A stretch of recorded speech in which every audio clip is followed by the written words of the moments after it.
अस्सलामुअलैकुम प्यारे भाइयों और बहनों, इस वीडियो में हम बात करेंगे हदीस नबी सल्लल्लाहु अलैहि वसल्लम की रोशनी में आप सल्लल्लाहु अलैहि वसल्लम ने अपनी बीवी से हम बिस्तरी ना करने की सज़ा क्या बताई है। इस वीडियो में हम आपको ये भी बताएंगे खामिद अपनी बीवी से ज़्यादा कितने दिन दूर रह सकता है, ज़्यादा दिन दूर रहने के नुकसानात क्या हैं। हर मुसलमान मर्द औरत के लिए ये वीडियो बहुत ही अहम है। वीडियो को आखिर तक ज़रूर देखें। अगर आप हमारे चैनल पर नए हैं तो चैनल को ज़रूर सब्सक्राइब कर लें ताकि ऐसी मालूमाती वीडियोस आपको मिलती रहें। तारीख़ अल-खलफ़ा में जलालुद्दीन स्यूती रहमतुल्लाह अलैह ने हज़रत उमर फ़ारूक रज़ियल्लाहु ताला अन्हो के हवाले से ये ज़िक्र किया है कि आप रात के वक्त गश्त कर रहे थे तो एक घर से एक औरत की आवाज़ आ रही थी और वो कुछ अशार पढ़ रही थी। मफ़हूम ये था कि इसका शौहर घर से कहीं दूर चला गया था और वो इसके फ़राक़ में गमज़दा थी। सैयदना उमर फ़ारूक रज़ियल्लाहु अन्हो घर आए और अपनी बीवी से दरियाफ़्त किया कि शादीशुदा औरत शौहर के बगैर कितने दिन सब्र कर सकती है। तो बीवी ने जवाब दिया कि 3 से 4 महीने। आपने हुक्म जारी कर दिया कि हर फौजी को 4 महीने बाद ज़रूर छुट्टी दी जाए ताकि हर फौजी अपनी बीवी का हक़ अदा कर सके। उलमाए कराम फरमाते हैं कि 4 महीने तक अगर शौहर बीवी का हक़ अदा ना करे तो बीवी को हक़ हासिल है कि वो खुला का मुतालबा करे। ये इस सूरत में है जब औरत राज़ी ना हो। इसलिए शौहर को चाहिए कि औरत को राज़ी रखे। हो सके तो कम से कम साल में ज़रूर अपने घर का चक्कर लगाए। अगर मुमकिन हो तो औरत को अपने साथ ही रखे। बाहमी रज़ामंदी से अगर ज़्यादा वक्त दूर रह सकते हों तो इसमें कोई हर्ज नहीं, लेकिन अगर फितना का खौफ हो तो फिर रज़ामंदी बेफ़ायदा है, क्योंकि ज़्यादा अरसे तक घर वापस ना आना बहुत से नुकसानात का बायस बन सकता है।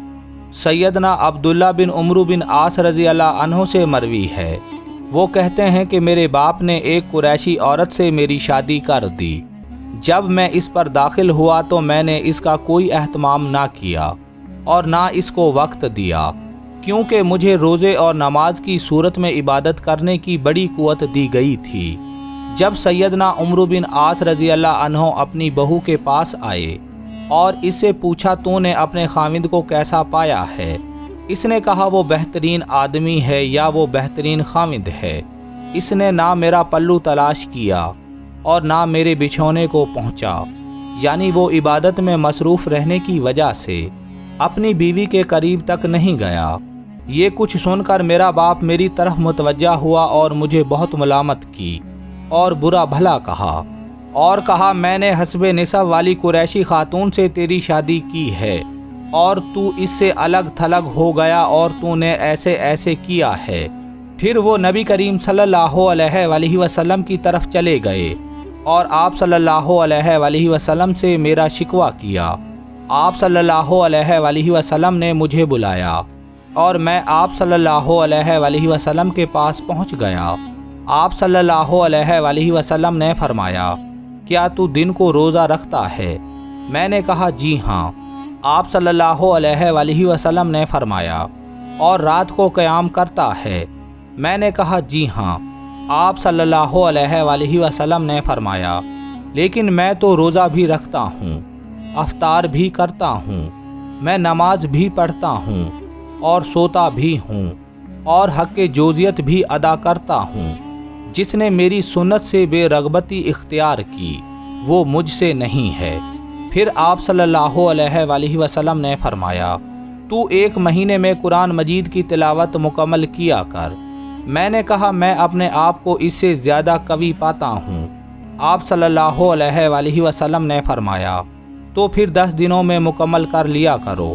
मैंने कहा जी मैं अपने आप को इससे ज़्यादा कुव्वत वाला समझता हूँ। आप सल्लल्लाहु अलैहि वसल्लम ने फरमाया, तो फिर 3 दिनों में ख़त्म कर लिया करो। एक रवायत में है तो 7 दिनों में तिलावत मुकम्मल कर लिया कर और हरगिज़ इससे ज़्यादा तिलावत ना कर। फिर आप सल्लल्लाहु अलैहि वसल्लम ने फरमाया, हर महीने में 3 रोज़े रखा कर میں نے کہا جی میں اس سے زیادہ طاقتور ہوں۔ آپ صلی اللہ علیہ وآلہ وسلم مجھے آگے بڑھاتے گئے، یہاں تک کہ فرمایا ایک دن روزہ رکھ لیا کر اور ایک دن افطار کر لیا کر، یہ افضل روزے ہیں اور یہ میرے بھائی داؤد علیہ السلام کے روزے ہیں۔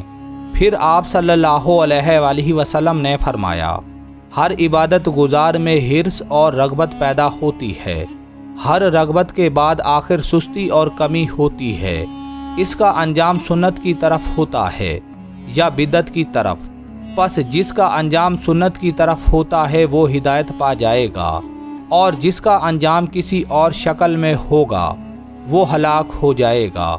امام مجاہد کہتے ہیں جب سیدنا عبداللہ بن عمرو رضی اللہ عنہ کمزور اور بوڑھے ہو گئے تو وہ اسی مقدار کے مطابق روزے رکھتے تھے، بسا اوقات چند روز لگاتار رکھ لیتے تھے، پھر اتنے ہی دن لگاتار افطار کر لیتے، اس سے ان کا مقصد قوت حاصل کرنا ہوتا تھا۔